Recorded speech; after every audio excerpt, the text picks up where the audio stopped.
வணக்கம். மனிதவடிகள் பத்திரிகை ஆசிரியர் மனிதவடிகள் மோகன்.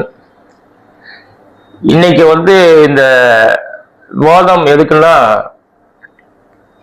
கொஞ்சம் கடந்த காலத்துல பாத்தீங்கன்னா வரிசையா பாத்தீங்கன்னா சட்ட ஒழுங்கு பிரச்சனைகள் ரொம்ப மோசமா போயிட்டு இருக்கு. காரணம் மக்கள் பயங்கர பாதிப்பு, அதிகாரிகளுடைய அலட்சியத்தால நடக்கிற பிரச்சனைகள், கொலை, கொள்ளை, போதை, இந்த மாதிரி பல பிரச்சனைகள் தொடர்ந்து போயிட்டே இருக்கு. இது நாங்க அன்றாடம் பார்த்துக்கிட்டு இருந்தாலும், இன்னைக்கு திருச்சி ஏற்கனவே சொன்ன காலத்துல பாத்தீங்கன்னா ரொம்ப மோசமான ஒரு சூழ்நிலையில இன்னைக்கு இருக்கு. காரணம் என்னன்னா, இந்த பஸ்ல வரும்போது ஒரு 4 நாள் முன்னாடி கூட பார்க்கலாம், பஸ்ல வரும்போது ஒரு கண்டக்டர் ஒரு சமூக ஆர்வலரை கேள்வி கேட்டதுக்கு அடிச்சு அசிங்கமா பேசி சமூக வலைதள பெரிய லெவலில் தொடர்ந்து அதுக்காக நடவடிக்கை எடுக்க சொல்லி எல்லா சமூகங்களும் சமூக ஊடகங்கள் மூலியமா நிறைய கோரிக்கை வச்சாங்க. அதுக்கு அவங்க நடவடிக்கை எடுத்து அந்த பதட்டம் முடியறதுக்கு முன்னாடியே இன்னைக்கு பத்திரிகையாளர்கள் பெரிய லெவலில் தாக்கியிருக்காங்க, கொலை வெறி முயற்சி பண்ணியிருக்காங்க. அதுவும் யார் பண்ணதுன்னா, பொறுப்பா மக்களை பாதுகாக்க வேண்டிய சட்டமன்ற உறுப்பினர் அவரே இதுக்கு தலைமை தாங்கி பண்ணியிருக்காரு. அப்படிங்கிறது மிகப்பெரிய அதிர்ச்சியும், தமிழ்நாட்டில் நம்ம இனிமே வாழலாமா வேணாமா, நமக்கு ஏதாவது பாதுகாப்பு இருக்குமாங்கிற ஒரு சூழ்நிலையில இன்னைக்கு நம்ம அந்த சூழ்நிலையை நோக்கி நம்ம போயிட்டு இருக்கோம். இது சம்பந்தமா நம்ம நண்பர் வல்லூர் பத்திரிகை ஆசிரியர் மோகன்ராம் அவர்களும், நமது நண்பர் தர்மராஜ்யம் பத்திரிகை நிறுவன ஆசிரியர் ராஜசேகர் அவர்களும் வந்திருக்காங்க. இது சம்பந்தமா அவருடைய கருத்துக்கள் இங்க இது பத்திரிகையாளர்களுடைய பாதுகாப்பு எந்த கேள்விக்குறியா இருக்கு, என்ன பண்ணலாம் அப்படிங்கறத ஒரு டிஸ்கஷன். வணக்கம் மோகன்ராம். வணக்கம். உங்களுடைய நீங்க எல்லாம் செய்திகள் பார்த்துட்டு இருக்கீங்க, நிறைய சமூக சேவைகள் நிறைய பண்ணிட்டு இருக்கீங்க. சமூக பிரச்சனைகளை தைரியமா நம்ம முன்னோக்கி எடுத்துக்கொண்டு போயிட்டு இருக்கும் போது இந்த பிரச்சனையை பத்தி நீங்க என்ன யோசிக்கிறீங்க? இங்க பார்த்து கொண்டிருக்கும் அனைவருக்கும் ஒன்றை சொல்லிக்கொள்ள விரும்பிக் கொள்கின்றேன். நாங்க பார்த்தீங்கன்னா, என்னுடைய பேக்ரவுண்ட் என்னன்னு பாத்தீங்கன்னா, நான் டிராபிக் ராமசாமி அவர்களோட பின்னணியில் வந்தவன். நாங்க பாத்தீங்கன்னா, எந்த சமுதாயத்தில் யார் தவறு செய்தாலும், அண்ணன் தம்பியாக இருக்கட்டும், எந்த சொந்தமாக இருக்கட்டும், என் கூட நண்பர்களாக இருக்கட்டும், தவறு செய்தால் தவறு என்று தட்டி கேட்பதிலே என்றுமே தைரியமான எங்களை வளர்த்திருக்கிறார் டிராபிக் ராமசாமி அவர்கள். இந்த வரிசையில் பார்க்க போனால், இப்பொழுது நம்ம திருச்சியில் நடைபெறும் சம்பவங்கள் மனதிற்கு வருத்தமாகவும் மக்களிடையே பெரும் அச்சத்தை ஏற்படுத்தக்கூடியதாக நடைபெற்றுக் கொண்டிருக்கிறது. சமீபத்தில் பாத்தீங்கன்னா, 2 நாளைக்கு முன்னாடி பத்திரிகை துறையை சேர்ந்த திருச்சியை சேர்ந்த இருவர், ஒரு சமூக ஆர்வலர், ஒரு வழக்கறிஞர் போன்றவர்கள் கரூர் குவாரி சம்பவத்திலே படு மோசமாக தாக்கப்பட்டு போலீசாரால் மீட்கப்பட்டு இன்று வரை ஆஸ்பத்திரியில் ட்ரீட்மெண்ட் எடுத்துக் கொண்டிருக்கிறார்கள். இது தமிழகம் முழுவதும் அனைத்து அரசியல் கட்சிகளும், அனைத்து பத்திரிகை சங்கங்கள், பத்திரிகையாளர்கள் பல பேர் பாத்தீங்கன்னா எதிர்ப்பு தெரிவித்து கண்டனம் தெரிவித்துக் கொண்டிருக்கிறார்கள். ஆனால் இது போன்ற தமிழகம் முழுவதும் உள்ள பத்திரிகையாளர்களுக்கு வெறும் கண்டனத்தை மட்டும் தெரிவித்துவிட்டு அதோடு அவர்களது கடமை முடிந்து விட்டது என அரசியல்வாதிகளும் இந்த பத்திரிகை சங்கங்களும் பத்திரிகையாளர்களும் நினைத்து ஒதுங்கி போய்விடுகின்றனர். இந்த பத்திரிகையாளர்களுக்கு தமிழகம் முழுவதும் ஜனநாயகத்தின் 4ஆம் தூணாக போராடி கொண்டிருக்கும் எங்களை போன்ற பத்திரிகையாளர்கள் எதிர்காலத்திலே எந்த விதமான தாக்குதலுக்கும் உள்ளாகாமல் எங்களுக்கு அரசு பாதுகாப்பு வழங்க வேண்டும், பொய் வழக்கு போடுவதை தவிர்க்க வேண்டும், மற்றும் எங்களது குடும்பங்களுக்கும் பாதுகாப்பை வழங்கி இது போன்ற சம்பவங்கள் இனிமேலும் நடைபெறாமல் இருக்க இந்த அரசாங்கம் எங்களுக்கு உதவி செய்ய வேண்டும். மேலும் கலைஞர் அவர்கள் வழியிலே நல்லாட்சியை நடத்தி வரும் ஸ்டாலின் அவர்கள் ஒரு பத்திரிகையாளரின் மகனாக இருந்து இந்த சம்பவத்தை பார்த்து இந்த பத்திரிகையாளர்களுக்கு நியாயம் கிடைக்க வேண்டும், அவர்கள் சம்பந்தப்பட்டவர்கள் மீது கடுமையான நடவடிக்கை எடுக்க வேண்டும். எந்த அரசியல் கட்சியாக இருந்தாலும் சரி, நாங்கள் யாருக்கும் சப்போர்ட் பண்ணியோ அல்லது எதிர்த்தோ பேசுபவர்கள் கிடையாது. நாங்கள் அனைவரும் பத்திரிகையாளர்கள், எங்கு தவறு நடந்தாலும் தட்டி கேட்பவர்கள். அதனால் இது சம்பந்தமாக பல்வேறு செய்திகள் உலா வருகின்றன. ஆதரவாக போடுகிறார்கள், எதிராக போடுகிறார்கள். எப்படி இருந்தாலும் எங்களுக்கு தேவை தாக்கப்பட்டது பத்திரிகை சமுதாயம். பத்திரிகை சமுதாயம் தாக்கப்பட்ட பொழுது குரல் கொடுப்பதற்கு நாங்கள் என்றுமே தயங்குவதில்லை. அதில் உள்ள உண்மையை வழக்கு அது பார்த்து கொள்ளும். இந்த சம்பவங்கள் இனிமேல் நடைபெறாமல் இருக்கிறதுக்கு இந்த 50 தமிழகம் முழுவதும் உள்ள பத்திரிகை சொந்தங்கள் ஒன்றிணைய வேண்டும்.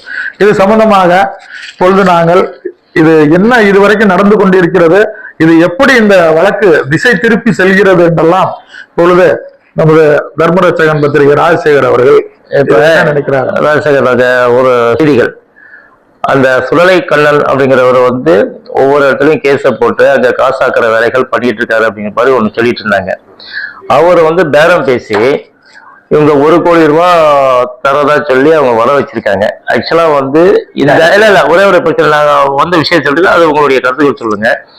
வந்த உடனே அவங்க என்ன பண்ணியிருக்காங்களோ கார்ல வந்துட்டு சும்மா இல்லாம ஒரு வக்கீலையும் ஒரு குமாசையும் குடித்தல கூப்பிட்டுக்கிட்டு இந்த பத்திரிகையாளர் 2 பேரையும் கூப்பிட்டுட்டு போயிருக்காங்க. போன இடத்துல அவங்க பிரச்சனை ஆகி அடிச்சிருக்காங்க. அடிச்சுலாம் அவங்க தப்பிச்சு போயிட்டாங்க, இவங்களாம் மாட்டிட்டாங்க, இவங்களை வச்சிருக்கும் போது தான் வந்திருக்காங்கன்னு சொல்லிட்டு ஒரு செய்தி பரவலா வந்திருக்கு. உங்க அதை பத்தி நீங்க என்ன சொல்றீங்க? என்ன பத்தளவு முக்கியமாக கவனிக்கிறது ஒரு ஆளுங்கட்சி சட்டமன்ற உறுப்பினர் அவர் அராஜக போக்கு எடுத்தது முதல் தவறு. ஒரு சட்டப்படியை அனுமதிக்க வேண்டியது யார் பக்கம் சரி தவறு என்பதை விட்டுருங்க, சமூக ஆர்வலருக்கு எல்லை இல்லை. அடுத்து திருச்சியை சேர்ந்தவருங்க அன்னைக்கு வந்து இன்னைக்கு திராவிட முன்னேற்ற கழகத்தை சேர்ந்த ஆதரவாளர்களா இன்னைக்கு இணையதளங்கள் என்ன சொல்றாங்க, இவங்க கரூருக்கு ஏன் போகணும் அப்படின்னு இங்க கேள்வியா வருது. கரூருக்கு இவங்க போறதுக்கு காரணம் ஸ்ரீரங்க தொகுதி சட்டமன்ற உறுப்பினர் என்பது இங்க வந்துடும், எல்லாருக்கும் தெரியும். திருச்சி மக்களை வந்து முட்டாளாக்க முடியாது, இணையதளங்கள்ல என்னதான் விட்டு கொடுத்தாலும் தவற நியாயப்படுத்த முடியாது. அடுத்து அங்க வந்து பேரம் பேசியிருக்காங்கன்னா ஏதோ ஒரு தவறு இருக்கு அவ்வளவுதான். அந்த இடத்துல ஏதோ ஒரு மிகப்பெரிய தவறு இருக்கு அப்படின்னு ஏற்கனவே நீதிமன்றத்துல வந்து அந்த சிபிஐ சொல்லி 25 கோடி ரூபாய் செய்தி வாசிக்கப்பட்டிருக்கு. அவர் வந்து அடாவடியாரில் இருக்காரு, கிட்டத்தட்ட ஒரு 60 பேர் சேர்ந்து மிகப்பெரிய தாக்குதல் கொடுத்திருக்காங்க அப்படிங்கிறது நியாயப்படுத்த முடியாது. அதை விட முக்கியமா ஒரு பத்திரிகை துறை மக்களுக்கு கையெழுத்து சொல்லக்கூடிய ஒரு பணியை செய்யக்கூடிய இது தாக்குதல் நடந்தது. இது வந்து நம்ம வேதனை மட்டுமே இல்லை, இது மிகப்பெரிய வருத்தம் அளிக்குது. இது பொறுப்பு உள்ள சட்டமன்ற உறுப்பினர் செஞ்சது ஒரு பேராகும். இதை நடக்கக்கூடாது என்பதுதான் எல்லாருடைய கருத்து. இதுல அந்த கோர்ட்டு வந்து சீல் வைக்க சொல்லி ஆர்டர் போட்டிருக்கு. ஆனா இது வரைக்கும் வந்து ஒரு மாவட்ட ஆட்சியர் பொறுப்பா வந்து செய்ய வேண்டிய விஷயங்கள் அதிகாரிகள் வந்து அலட்சியத்தால செய்யல இல்லைங்களா? காரணம் வந்து ஆளுங்கட்சியா இருக்கு, அவங்க எதிர்த்து நம்ம எந்த வேலையும் செய்ய முடியாதுங்கிற ஒரு அதிகாரிகள் கை கட்டி போட்டு வச்சிருக்காங்க. இல்ல இதெல்லாம் சமூக ஆர்வலர்கள் தான் இந்த பிரச்சனைய வந்து கையில எடுக்கணும். இத சம்பந்தமா நான் ஒரு கருத்தை சொல்றேன் மக்களுக்காக. என்னன்னா, கரூர் மாவட்டத்தை பொறுத்த வரைக்கும் இப்ப நீங்க கிருஷ்ணராயபுரம், தோகைமலை, மணப்பாறையில இருந்து அந்த கரூர் பெல்ட் இது வரைக்கும் பாத்தீங்கன்னா கொங்கு பெல்ட் வரைக்கும் கிட்டத்தட்ட ஒரு 150 குவாரி இருக்கு.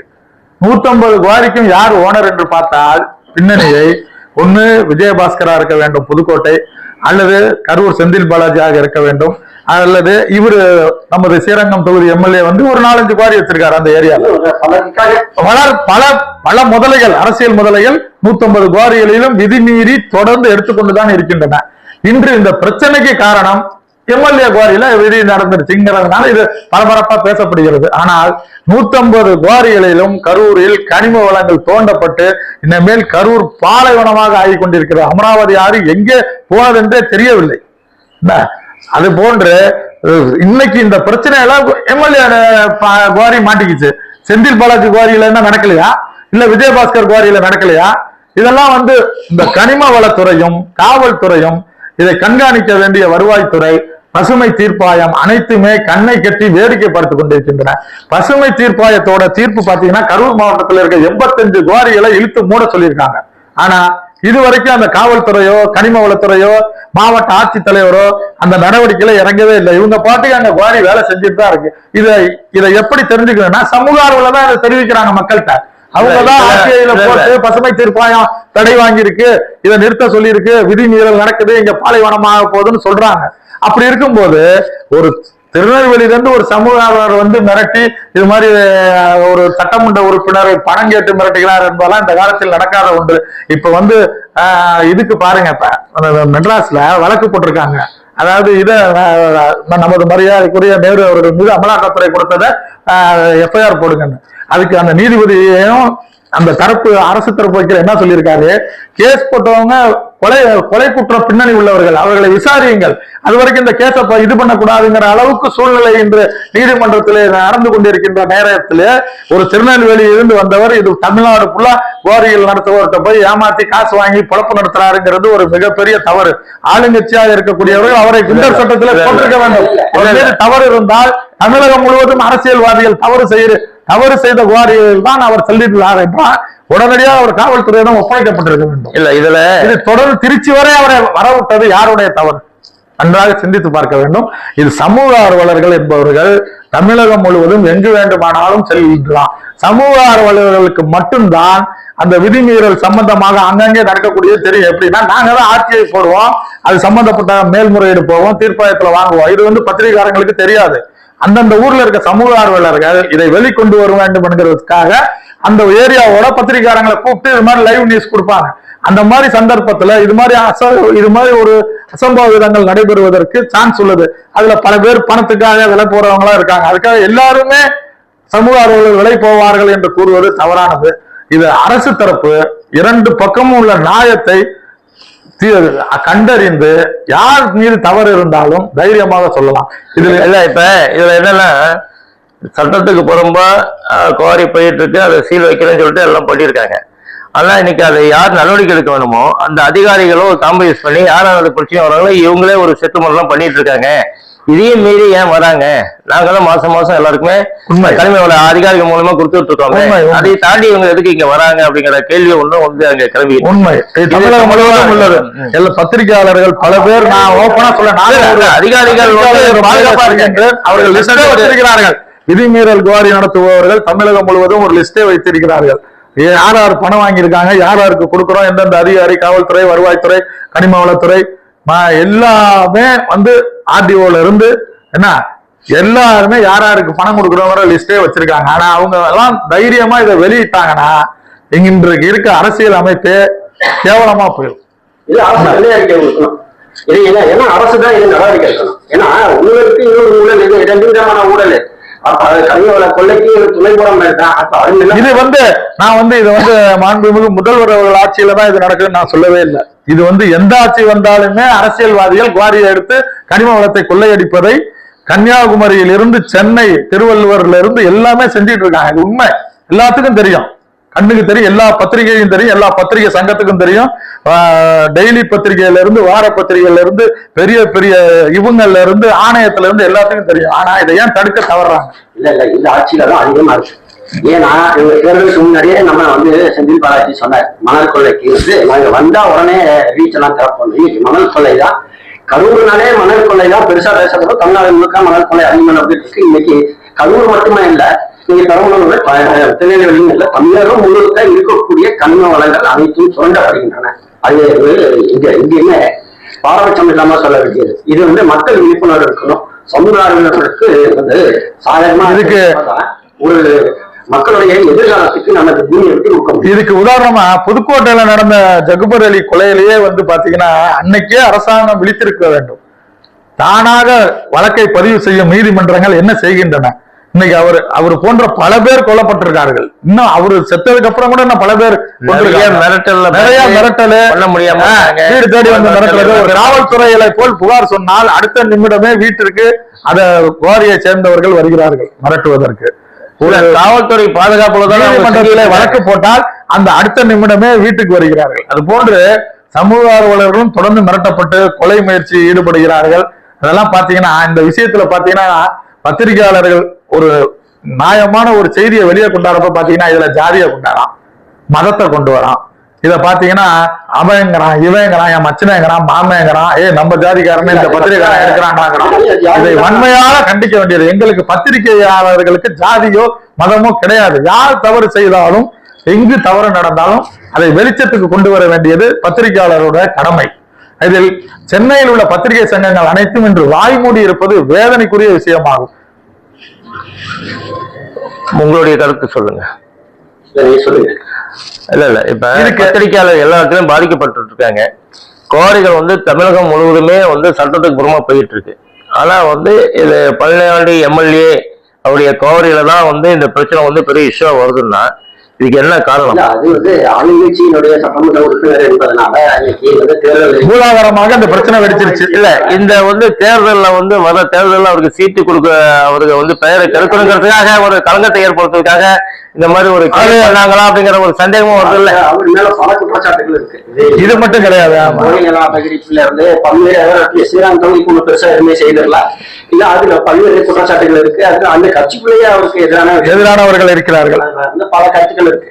அவருக்கு பேசினது அதை நம்ம அதை பெருசா எடுத்துக்க வேணாம். இப்ப எலெக்ஷன்னால பழனியாண்டியை பூதாகரமாக்கி விட்டார்கள். நாங்கள் சொல்லுவது என்னவென்றால் பத்திரிகையாளர்கள் பழனியாண்டியை இந்த பிரச்சனையில் பழனியாண்டி இருக்கட்டும், அவர் எம்எல்ஏ சட்டமன்ற உறுப்பினர், மரியாதைக்குரிய சட்டமன்ற உறுப்பினர், அவர் இந்த எலெக்ஷனுக்காக எதிர்கட்சிகளோ இல்லை இவரோ பூதாகரமாக கேஸில் மாட்டிவிட பார்க்கிறார் என்று சொல்வதெல்லாம் உண்மை இல்லை. ஏனென்று சொன்னால் அவர் குவாரி வச்சிருக்கிறார், ஓனர், அவர் ஒரு ஓனர். இல்லைன்னு சொல்லுங்க பார்க்கலாம். 25 கோடி ரூபாய் அவருக்கு வந்து நீதிமன்றத்திலே அபராதம் விதிக்கப்பட்டுள்ளது. அது இல்லைன்னு சொல்ல முடியுமா? என்ன அதெல்லாம் வந்து அவரோட தொழில். இல்ல சட்ட நீதிமன்றத்துல அபராதம் வச்சிருக்காங்க, இன்னும் கேஸ் நிறைய போட்டிருக்காங்க. கேஸ் நடக்கும்போது வந்து இங்க வர்றதுக்கு என்ன வேலைகள்? இப்ப ஒரு சமூக ஆர்வலராக இருந்தாலும் அவர் வந்து வழக்கு போட்டிருக்காரு. வழக்கு நடந்த போது அவருக்கு இப்ப என்ன இங்க வந்து திடீர் வேலை இல்ல இல்ல அதுதான் வரத்துக்கு அவரு வந்து வழக்கு போட்ட பிறகு அந்த இதுக்கு வந்து தொடர்ந்து அந்த கொள்ளை நடக்குது அதை வந்து நிரூபிக்கிறதுக்காக நடந்த விஷயம். அதை வந்து மக்கள்கிட்ட வெளிப்படுத்துவதற்காக. ஏன்னா நீதிமன்றத்துக்கு கொடுக்கக்கூடிய ஒரு விஷயம் விஷயத்த மக்கள் மத்தியிலே கொண்டு வர விஷயத்த சமூக ஆர்வலர் வந்திருக்காங்க, அவ்வளவுதான் விஷயம் தவிர அதை போய் கலந்து கற்பிக்கிறதா இல்ல அதுல வந்து உலகத்தோட வந்து விட்டு கொடுப்பதா தவறு இல்ல. இதுல இன்னொரு விஷயம் என்னன்னா, இதுக்கு முன்னாடியே வந்து புதுக்கோட்டையில ஒரு முக்கிய அரசியல் பிரமுகருடைய குவாரியில போய் இதே மாதிரி பண்ணி ஒரு பெரிய அமௌண்ட் வந்து கைமாறி இருக்கு, வாங்கிட்டு அடுத்தது இது ஒரு ப்ராஜெக்டவே பண்ணிட்டு இருக்காங்க அப்படிங்கிற மாதிரி ஒரு செய்திகள் வருது. சட்டப்படி நடவடிக்கை நாங்கள் தலையில்லை. அது போன்றவர்கள் இப்போ நீதிமன்றம் அது மாதிரி ஆட்களை அனுமதிப்பதில்லை. அவர்கள் வழக்கு போடுகிறார் என்று சொன்னாலே இவர்களுடைய பேக்ரவுண்ட், உதாரணத்திற்கு எங்கள் ஸ்ரீரங்கம் கோயில் பிரச்சனையில் போடும்போது உண்மையிலேயே ஒரு சன்னியாசியாக வாழ்ந்து கொண்டிருக்கின்ற ரங்கராஜ நரசிம்மனையே வந்து இவருடைய பேக்ரவுண்ட் என்ன, இவர் எதுக்காக கோயில் என்ன வந்து தலைவராருங்கிற ஆராய்ச்சி பண்ணி ரிப்போர்ட் கொடுங்கன்னு சொன்ன நீதிமன்றம் சாதாரணமா மிரட்டி பணம் வாங்குறவங்களை ஏன் விடுது?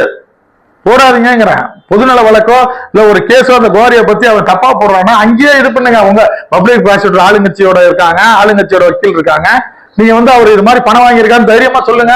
இல்ல இல்ல வதந்திகளுக்கெல்லாம் இடம் கொடுக்க கூடாது. தவறு மொத்தத்துல இல்ல இது போன்ற தவறுகளுக்கு ஆளுங்கட்சி நடத்தால அவங்க மேல பழி வாங்கலாம். இல்ல இப்ப வழக்கு போடல. இல்ல இப்ப பத்திரிகையாளர்கள் தாக்கப்பட்டிருக்காங்க. இதுக்கு என்ன நடவடிக்கை கிடைக்கும்? நமக்கு இங்க நியாயம் கிடைக்குமா அப்படிங்கிறது நம்ம எதிர்பார்க்க முடியுமா?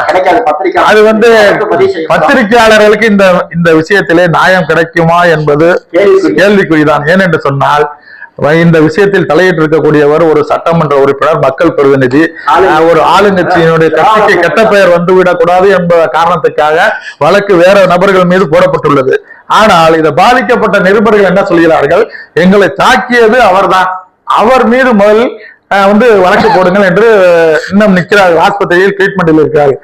நாங்கள் என்ன சொல்கிறோம்? தமிழகம் முழுவதும் உள்ள பத்திரிகையாளர்கள் இது போன்ற ஒரு அரசியல் கட்சி தலைவர்களே நேர வந்து ஒரு பத்திரிகையாளரை தாக்குகிறார்கள் என்று சொன்னால் நாளை இந்த 2026 எலெக்ஷனில் எப்படி நாங்கள் போய் செய்திகளை சேகரித்து மக்களிடையே கொண்டு செல்ல முடியும் என்பதை சிந்தித்து. இதுல இன்னொரு புகார் வந்திருக்கு. என்னன்னா, குளித்தலை ஸ்டேஷன்ல வந்து தாக்கிட்டாங்கன்னு ஒரு கதிரவன் பத்திரிகையாளர் வந்து புகார் கொடுத்துருவாருங்க. அவங்க சைட்லயும் 3 பேர் இவங்க தாக்கிட்டாங்கன்னு சொல்லிட்டு 5 பேர் புகார் கொடுத்திருக்காங்க. இதெல்லாம் நம்ம யோசிக்க வேண்டிய விஷயம் பாருங்க. அவங்க 50 பேர், இவங்க 2 பேரு அவங்க வந்து தாக்குனாங்களோ நம்ம ஏத்துக்க முடியும். பட் இவங்க வந்து அந்த புகார் வந்து நம்ம எந்த அளவுக்கு ஏத்துக்க முடியும்? கரூர் மாவட்ட காவல்துறை கொடுத்த ரிப்போர்ட் நான் வச்சிருக்கேன். என்ன சொல்லியிருக்காங்கன்னா, இவங்க மேல 5 பேர் மேல கேஸ் போட்டிருக்காங்க, வாக்குவாதம் நடந்து தகராறு முத்திருச்சுன்னு தான் போட்டிருக்காங்க. எந்த இடத்திலயுமே இவர்கள் பணம் கேட்டு மிரட்டினார்கள் என்று போடவே இல்லை. காவல்துறையோட எஸ்பியோட ஆபீஸ்ல இருந்து இது வந்திருக்கு. ஆனா இப்ப அவங்க திசை திருப்புறதுக்காக இவங்க வந்து பணம் கேட்டு மிரட்டினாங்க, அதனால அடிச்சோம்.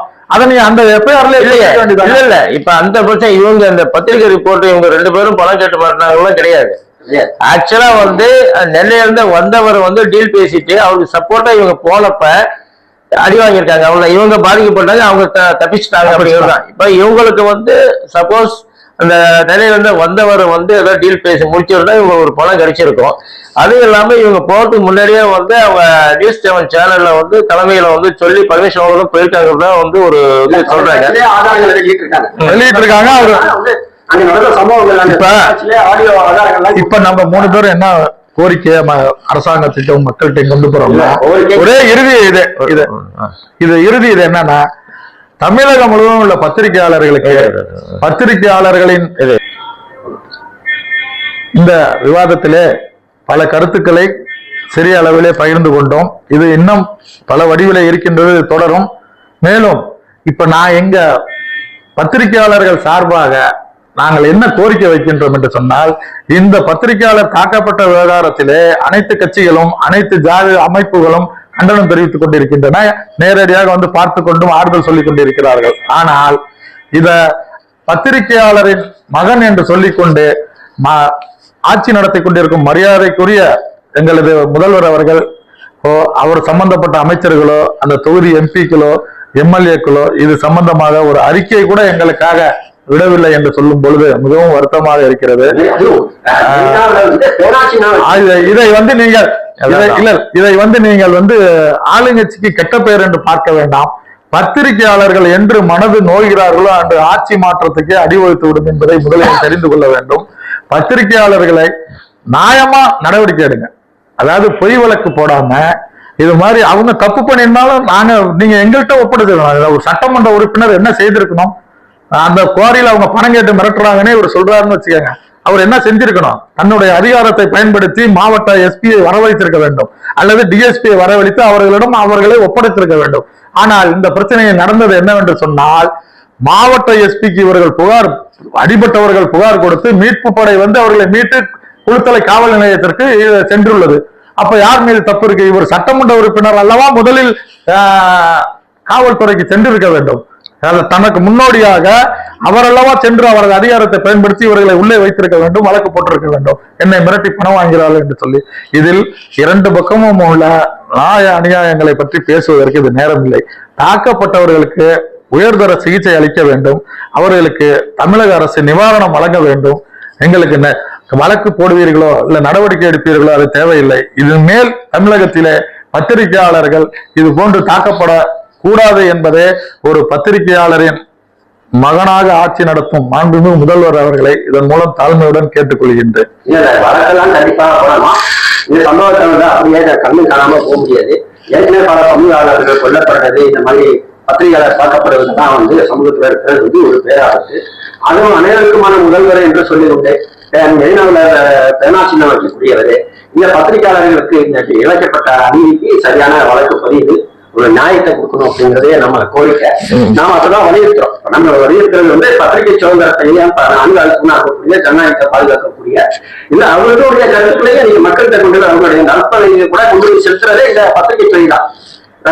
உலகம் உள்ள இருக்கக்கூடியது கூட பத்திரிகை தான். ஆனா எல்லாருக்கும் இடையில இருக்கிறது.